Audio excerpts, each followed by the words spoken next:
Depuis plus d'un siècle, les physiciens s'efforcent de trouver une théorie de la grande unification qui permettrait de faire cohabiter la physique des corps de très grande masse, planètes, étoiles, galaxies, et la physique quantique, qui étudie l'infiniment petit, électrons, protons et quarks. Les différentes théories émises mettent en lumière certains phénomènes particulièrement destructeurs. C'est notamment le cas de l'antimatière. La notion d'antimatière a été avancée dans les années 1920, avant que son existence ne soit détectée dans les années 30. Aujourd'hui, grâce aux grands collisionneurs de particules, nous pouvons créer de l'antimatière. L'ingrédient de base pour déclencher une explosion d'une force inégalable.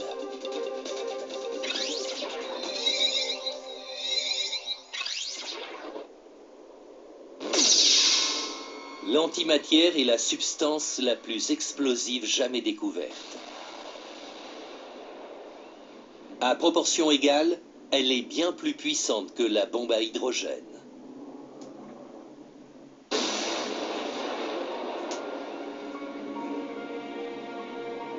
Mais l'antimatière n'est pas simple à fabriquer. Matière et antimatière ont l'air similaires. En réalité, elles sont diamétralement opposées. Lorsque les deux sont présentes, leurs particules s'annihilent. Le cosmologue Lawrence Krauss. Pour chaque particule présente dans la nature, il existe une antiparticule de masse égale et de charge électrique opposée. Lorsque ces particules sont en présence l'une de l'autre, elles s'annihilent et produisent un rayonnement.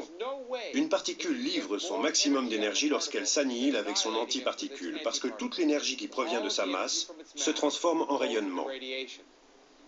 À présent, je tiens un proton dans ma main.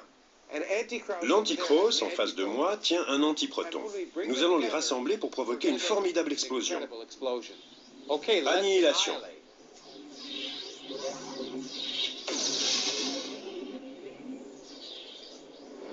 Bonjour à tous, aujourd'hui dans Science Click, l'antimatière. L'univers est composé de particules élémentaires. Ces particules existent sous différents types, comme les électrons, les quarks up ou encore les photons. Chaque type de particule est caractérisé par différentes valeurs, sa masse, son spin et des nombres quantiques. Les nombres quantiques sont des propriétés des particules, comme par exemple la charge électrique. Il existe pour chaque type de particule un autre type avec la même masse, le même spin, mais une charge électrique et des nombres quantiques opposés. Ainsi, il existe des anti-électrons, qu'on appelle positons, de charge positive alors que les électrons sont négatifs. Il existe des anti-quark up, de charge moins 2 tiers, ou encore des antiphotons. Cependant, comme les photons ont une charge valence 0, l'antiphoton a également une charge valence 0. Ainsi, on dit que le photon est sa propre antiparticule. Comme l'antimatière se comporte exactement de la même façon que la matière ordinaire, on pourrait par exemple composer des anti-atomes et ainsi toutes sortes d'anti-objets. Cependant, lorsqu'une particule et son antiparticule entrent en collision, elles s'annihilent en libérant une énergie très importante qui se traduit le plus souvent en photons lumineux. Ainsi, des objets d'antimatière ne pourraient pas coexister avec des objets de matière, car les deux s'annihileraient tout de suite. Dans notre monde, qui est composé de matière, les antiparticules sont donc très rares, car elles disparaissent quasi instantanément. Mais il en existe. Des antiparticules peuvent par exemple être créées lorsqu'un rayonnement cosmique très énergétique, en provenance par exemple des explosions de supernovae, entre en collision avec des nuages de gaz, ou encore avec les particules de l'atmosphère terrestre. Bonjour à tous. Comme nous le savons désormais, l'invention de la première bombe atomique ne s'était pas faite en une journée. C'était le travail combiné de plusieurs chercheurs autodidactes qui apporteront progressivement les différents éléments d'un puzzle qui constituera la base même de ce qui deviendra l'essence nucléaire, c'est-à-dire l'essence de la première bombe atomique. La découverte des uns et des autres ne se faisait pas par hasard, elle suivait en fait une planification très bien ordonnée. Leurs travaux qui se compléteront semblaient suivre un programme qui s'étalait sur une échelle planétaire. Un travail d'équipe dirigé et encadré de main de maître par des puissances démoniaques qui connaissaient très bien la finalité de toutes ces recherches. La synthèse de toutes ces découvertes donnera progressivement naissance à la première bombe atomique, puis s'en suivra la bombe à hydrogène beaucoup plus puissante, comme vous le savez. Aujourd'hui, ces puissances maléfiques sont œuvrées pour la conception de nouvelles armes qui seraient encore plus puissantes que nos bombes atomiques. Je parle bien entendu de l'antimatière.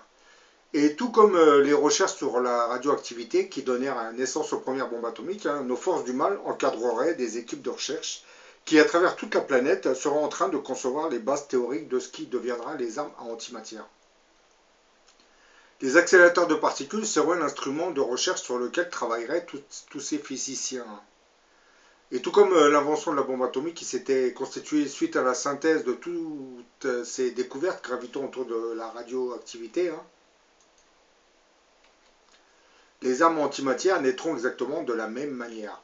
Le travail combiné de plusieurs équipes à travers le monde et qui ne se connaissaient même pas formera les différents éléments d'un énorme puzzle qui donnera progressivement naissance à ce genre d'armes à antimatière.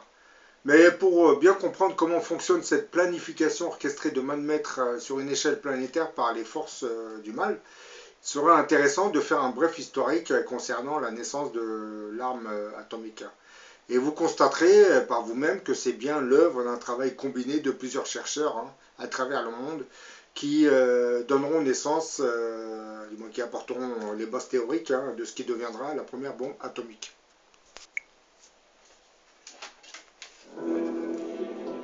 La fin du 19e siècle connaît une série de découvertes scientifiques qui vont marquer les décennies à venir. Les connaissances de l'atome et de sa structure divisent encore physiciens et chimistes. La découverte de la radioactivité, terme inventé par Marie Curie, est le détonateur qui va bouleverser la compréhension de la matière, projetant le XXe siècle dans l'ère atomique.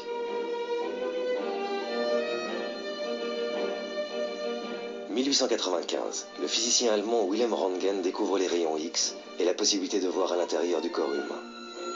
Au même moment en France, Jean Perrin, jeune physicien de 25 ans, débute dans la recherche de façon éclatante.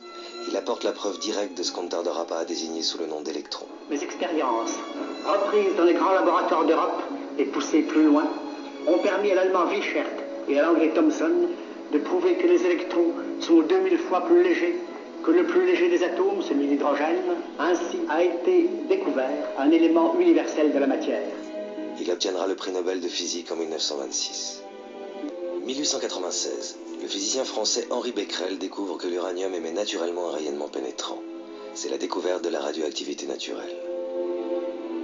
Becquerel enveloppe une plaque photographique dans un papier noir opaque, pose dessus une pièce de monnaie et une lamelle de sel d'uranium, puis place le tout dans un tiroir.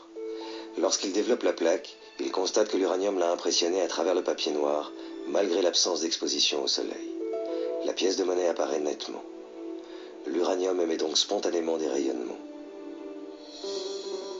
1898. Les physiciens Maria Sklodowska, une immigrée polonaise, et son mari, le physicien Pierre Curie, découvrent deux éléments nouveaux beaucoup plus radioactifs que l'uranium, le polonium et le radium. La conception des armes en antimatière suivront une planification carrément identique. Chaque équipe de recherche apportant un nouvel élément qui viendra compléter un puzzle d'où émergera les bases théoriques qui donneront progressivement naissance aux armes en antimatière. Donc, je vais vous parler de la naissance de la radioactivité. Ensuite, nous évoquerons celui de l'antimatière. Donc là, vous venez de voir un petit extrait qui vous a fait un petit topo, un résumé. Bon, je vais vous le relire, je vais vous redire quelles ont été les différentes découvertes. À l'automne 1895, Wilhelm Röntgen découvre de mystérieux rayons X émis par un lointain ancêtre du tube cathodique de nos téléviseurs. Oui, c'était pas encore, mais c'était un système qui ressemblait au fameux tube de nos anciens téléviseurs. Ces rayons qui semblaient traverser une feuille de papier opaque faisaient scintiller un écran fluorescent mais étaient arrêtés par les eaux. En janvier 1896, c'est-à-dire une année plus tard, cette découverte est présentée à l'Académie des sciences de Paris. Elle va attirer l'attention d'Henri Becquerel, spécialiste des phénomènes de fluorescence, Et quelques jours plus tard, il déposera du sel phosphorescent d'uranium sur des plaques photographiques vierges, les enveloppera dans du papier noir et les exposera au soleil. Une fois développées, elles révéleront l'image de cristaux de sel d'uranium. Becquerel pensait alors que l'énergie solaire était absorbée par le sel d'uranium avant d'être réémise sous forme de rayons X qui impressionnaient les plaques photographiques. En fait, il se trompait et c'est la météo qui va l'aider. Les 26 et 27 février, les nuages vont masquer le soleil. Un peu attristé, Becquerel va finir par ranger ses plaques déjà imprégnées de sel d'uranium dans un placard. Et le 1er mars, il les développera par acquis de conscience, à sa grande surprise, elles seront également impressionnées. Becquerel venait de découvrir la radioactivité, c'est-à-dire l'émission spontanée, sans apport d'énergie extérieure, de radiation par une substance inerte. Il va montrer ensuite que ce rayonnement était d'un type nouveau, il n'était pas formé de rayons X. Et Pierre et Marie Curie, eux, se lanceront alors sur les traces de nouvelles substances radioactives. Et en 1898, ils vont découvrir le polonium puis le radium. Plusieurs années leur sont ensuite nécessaires pour mesurer les propriétés chimiques de ces éléments très rares. Cette période est également marquée par les travaux d'Ernest Rutherford qui découvre que la radioactivité est associée à un phénomène de transmutation. En se désintégrant, un noyau devient un autre élément chimique. Dès 1919, Rutherford va réaliser la première transmutation artificielle en bombardant des noyaux d'azote avec des noyaux d'hélium. Il obtiendra de l'oxygène. L'avancée majeure suivante est réalisée en 1934 par Irène Curie et Frédéric Joliot. Ils réussissent à produire un isotope radioactif du phosphore qui n'existe pas dans la nature. Et la découverte de la radioactivité artificielle va ouvrir la porte à la création contrôlée de noyaux radioactifs. En 1938, des physiciens allemands vont découvrir que l'élément uranium est fissible. Peu après, Joliot et ses collaborateurs vont mettre en évidence la production de neutrons lors de la fission de l'uranium. Ils vont démontrer également la possibilité d'une réaction en chaîne susceptible de fournir une quantité considérable d'énergie. Donc là, vous voyez, on commence à parler, on est dans les bases de ce qui va devenir la bombe atomique. La Seconde Guerre mondiale va cristalliser ces recherches dont les applications militaires étaient bien évidentes. Bien qu'il était pacifiste, Albert Einstein va envoyer une lettre au président Roosevelt dès le 2 août 1939 pour l'avertir des progrès récents accomplis en physique nucléaire et de leurs possibles conséquences. Alors que les recherches visant à mettre au point la bombe atomique seront découragées en Allemagne, la science américaine, elle, va bénéficier de l'aide d'un grand nombre de physiciens exilés aux USA. Et ainsi, Enrico Fermi va mettre au point la première pile atomique en 1942. Dès lors, la voie est tracée pour le projet Manhattan basé à Los Alamos et dirigé par Robert Oppenheimer, dont le but était de mettre au point des bombes extrêmement puissantes d'un type nouveau, dont parlait Einstein dans son courrier. Et le 16 juillet 1945, la première bombe atomique explosait dans le désert du Nouveau-Mexique. Les 6 et 9, deux autres bombes, seront lâchées sur les villes japonaises d'Hiroshima et Nagasaki, tuant, comme vous le savez, des centaines de milliers de personnes en quelques secondes.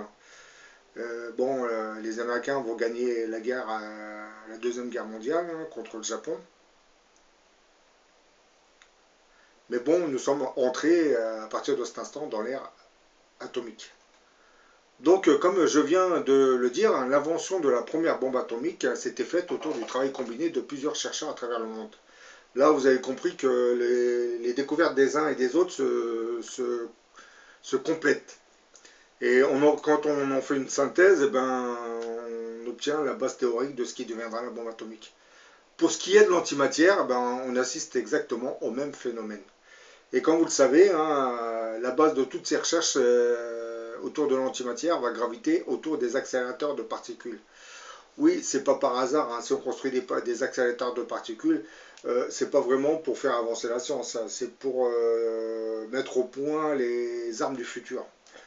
Et vous savez que les armes du futur, comme je l'ai fait montrer tout au début de cette vidéo, ce sont des armes à faisceau de particules, des armes à antimatière qui vont désintégrer, on va vous tirer dessus, vous serez désintégré en langage plus clair.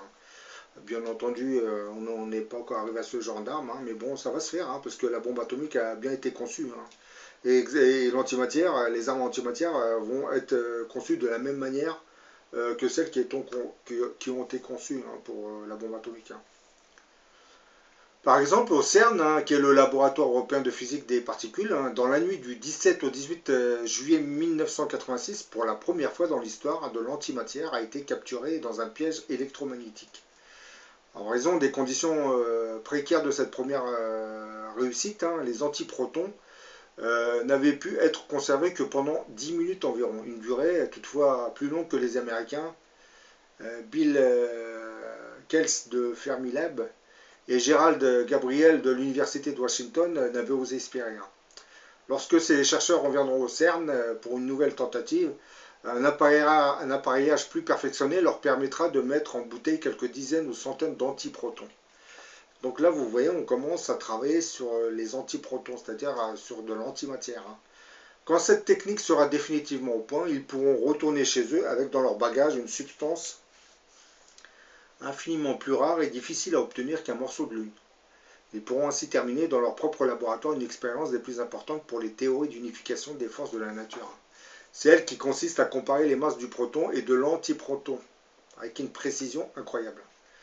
D'autres chercheurs américains, en provenance cette fois-ci du laboratoire militaire de Los Alamos, où, comme je viens de le dire, durant la Deuxième Guerre mondiale, on y avait conçu la première bombe atomique, ceux-là sont aussi à pied d'œuvre à Genève. Avec des moyens beaucoup plus importants et un matériel beaucoup plus sophistiqué, ces chercheurs américains comptent aussi dans quelques mois capturer des antiprotons et les mettre en bouteille, mais en quantité beaucoup plus importante. Comme ceux de l'équipe de l'Université de Washington, ils s'efforceront de déceler une infime différence de masse entre le proton et son antiparticule. Mais de plus, ils tenteront toutes sortes de manipulations extraordinaires, telles que fabriquer de l'anti-hydrogène, injecter des antiprotons dans de l'hélium superfluide, rechercher des états métastables dans la matière ordinaire.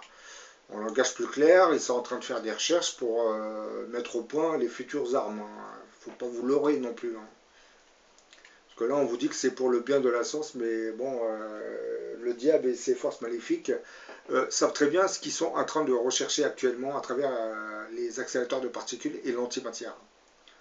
Des expériences cruciales qui devraient, dans un proche avenir, nous apprendre si oui ou non l'antimatière peut devenir une nouvelle forme d'énergie nucléaire, utilisable à des fins civiles et militaires. Pour les expériences les plus délicates, il pourrait ainsi emporter à Los Alamos une bouteille d'antimatière, un QV 1987 ou 88, afin d'y mettre au point, dans le calme des montagnes du Nouveau-Mexique, des armes nucléaires. Exemple de retombées radioactives, des armes à faisceaux projetant des jets de plasma thermonucléaire, des lasers rayons X ou gamma, et d'autres armes encore secrètes, toutes actionnées par l'antimatière. Donc là, vous venez de comprendre que ce que je viens de vous dire, à travers l'antimatière, c'est bien les nouvelles armes qu'on essaie de concevoir. Ce sont les armes que vous voyez dans les films de science-fiction. Surtout ceux que vous avez vus dans la vieille série, les envahisseurs. Vous savez, comme quand les envahisseurs tirent avec leurs armes qu'ils désintègrent dans la matière, ce n'est pas que de la science-fiction, parce qu'avec le progrès scientifique, on va arriver à ce genre d'armes.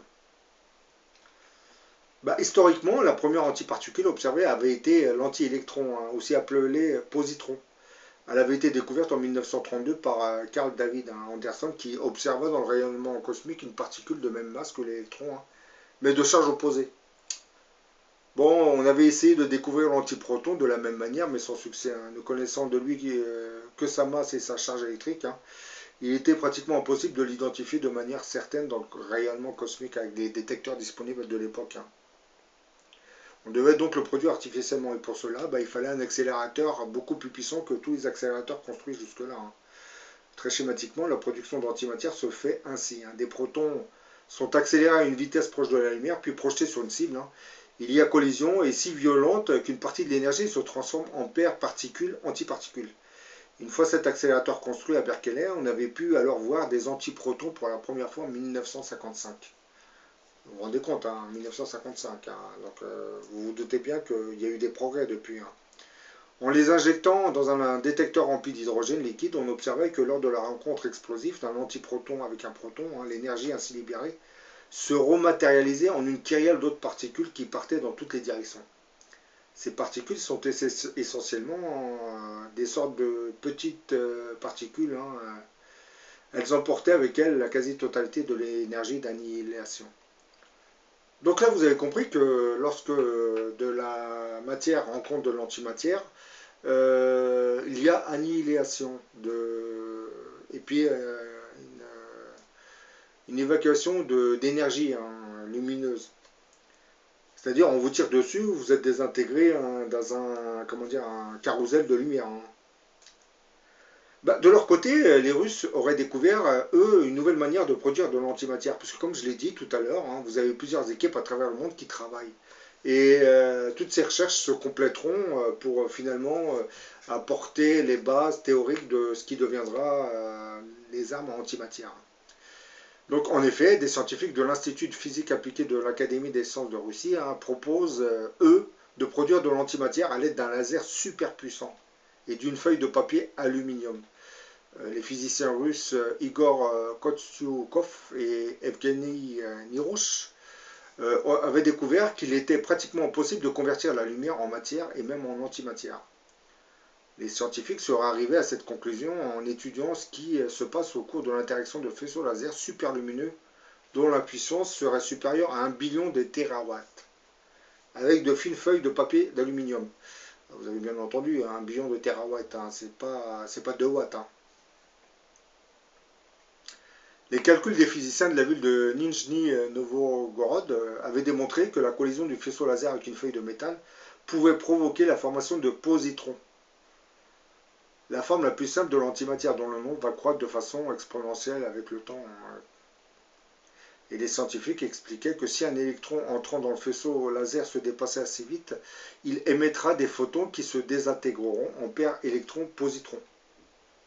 Parce que le positron, c'est l'électron chargé positivement. Parce que, comme vous savez qu'un électron est chargé négativement, et son opposé, c'est le positron qui, lui, est chargé positivement. Lorsque ces deux particules se rencontrent, ils vont se dématérialiser en dégageant de l'énergie.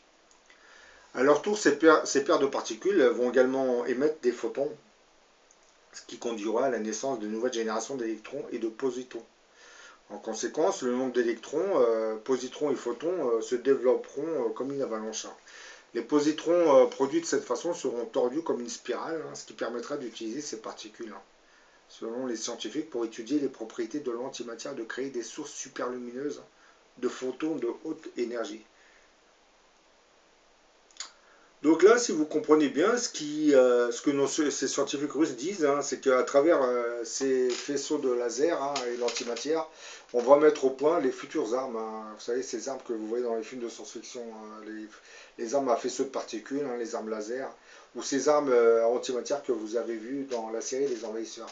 C'est-à-dire, ça ne sera plus des balles qui vont sortir des armes, ça sera des faisceaux de particules, ou des boules de plasma qui vont vous désintégrer complètement. Oui, dans le futur, vous aurez des armes qui vont jeter des boules de plasma.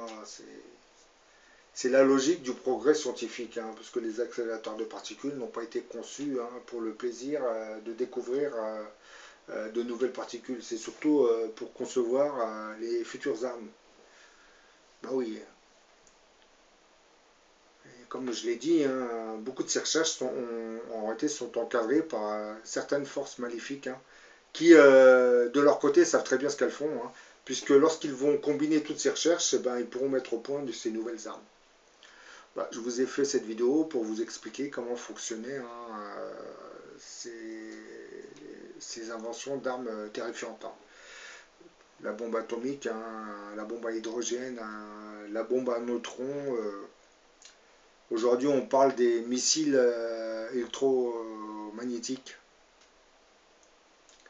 C'est à impulsion électromagnétique, c'est des missiles, lorsque vous les envoyez, ils vont décharger une importante impulsion électromagnétique qui va dérégler complètement, qui va détruire une partie du système électronique de l'ennemi. Donc si un tel missile passait au-dessus de la ville de Paris, tout ce qui est électronique serait détruit à tout jamais. Donc vous imaginez le désastre, puisque nous fonctionnons tous avec du matériel électronique et électrique, comme les téléviseurs, les ordinateurs. Donc lorsque une telle impulsion électromagnétique sera envoyée au-dessus d'une ville, elle va faire griller tous les composants électroniques. Donc vous n'aurez plus d'ordinateur, vous n'aurez plus de télé, les télécommunications seront coupées. Et je ne vous parle pas de l'alimentation électrique, hein, de l'alimentation de l'eau potable, etc. etc. Bon, on n'est pas encore arrivé à ce stade, hein, puisque il n'y a toujours pas de guerre, mais bon, ces missiles existent, hein, je vous le dis. Hein. Les missiles à impulsion électromagnétique existent déjà. Par contre, les armes antimatière, je ne vais pas vous dire qu'ils n'existent pas, puisque dans les Black Programmes américains, on a déjà fait des découvertes assez importantes dans le domaine des armes antimatière. Je ne vais pas vous effrayer pour ne pas vous dire que les Américains posséderaient certaines armes étranges, mais bon. Ben voilà, c'est un peu logique, hein, puisque comme je l'ai dit, hein, nous entrons dans l'ère de l'apocalypse, hein, et puis avec l'avènement de ce mystérieux grand monarque, logiquement, il faut vous attendre à l'arrivée de nouvelles armes et de nouvelles technologies, donc ne soyez pas trop surpris, hein, parce qu'on va vous annoncer qu'on peut faire décoller des voitures désormais, je pense que vous ne serez même pas surpris. Parce que l'Antéchrist, lui, il apporte une nouvelle ère, c'est un réformateur du nouvel âge de l'humanité, mais bon, je le dis entre parenthèses, parce que dès l'instant où nous savons que ce grand monarque est déjà là, ça signifie que la fin de notre monde est proche. Je ne sais pas ce que c'est que ce que va être cet âge d'or, mais bon, peut-être qu'après la fin de notre monde, il va y avoir un nouveau monde où la civilisation sera beaucoup plus sophistiquée que celle que nous connaissons actuellement. Bien que notre Terre a déjà connu d'autres civilisations très très développées, hein, comme celle de l'Atlantide. Mais je vous ai dit qu'avant que ce continent ne disparaisse sous les eaux de l'océan Atlantique, une partie des réfugiés atlantes sont venus s'installer en Égypte, pendant que d'autres sont allés en Amérique. Hein. L'architecture des pyramides, c'est un peu leur héritage. Hein. Et beaucoup de ces monuments égyptiens ont été conçus avec une technologie atlante. Pourquoi on n'a pas retrouvé ces appareils? Parce qu'ils avaient reçu l'ordre de tout cacher, parce que leur continent avait été détruit à cause de l'emploi excessif d'un cristal. Et leur machine fonctionnait avec ce cristal, avec l'énergie de ce cristal. Donc ils ne voulaient pas reproduire ce qui avait détruit leur continent, donc ils avaient reçu l'ordre de tout cacher sous le plateau de Gizeh, parce qu'en dessous vous avez des pièces secrètes, hein, où beaucoup de matériel aurait été entreposé. Les Américains auraient déjà repéré une salle, hein, ils auraient récupéré certains petits appareils, hein, mais bon, c'est à croire que vous avez une puissance qui ne veut pas qu'on divulgue certaines informations. Hein. Bon, j'en ai fini avec cette vidéo, j'espère que vous allez un peu comprendre ce que j'ai essayé de dire dans cette petite vidéo, parce que c'est un peu technique hein, quand même. Mais j'ai essayé d'être le plus simple possible. Hein. C'est ce que je fais souvent dans mes vidéos. J'essaie de ne pas trop rentrer dans la sophistication des termes, hein, pour que les gens puissent comprendre ce que je suis en train de dire. Bon, je vous dis à la prochaine pour une autre vidéo.